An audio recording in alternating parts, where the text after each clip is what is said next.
এখন আমরা চালের দোকানে চাল কিনতে এসেছি। এখানে বিভিন্ন রকমের চাল আছে। হ্যালো বন্ধুরা, কেমন আছেন সবাই? আজকে আমি যাচ্ছি বাজারে। আমাদের বাজারে আজকের কিছু কেনাকাটা আছে।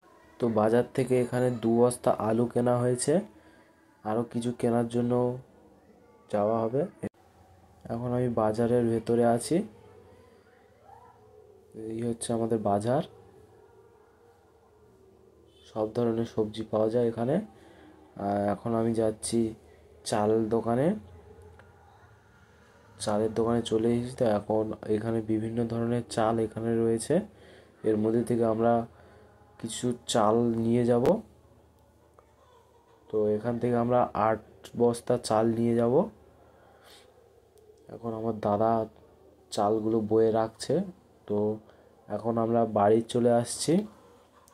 এই হচ্ছে আমাদের চাল এবং আলু। তো আমি এখন বাড়ি যাই। তোমরা আরও মিনি ব্লগদের জন্য সাবস্ক্রাইব করো। আজকের এই পর্যন্ত আমার মিনি ব্লগটি শেষ করলাম।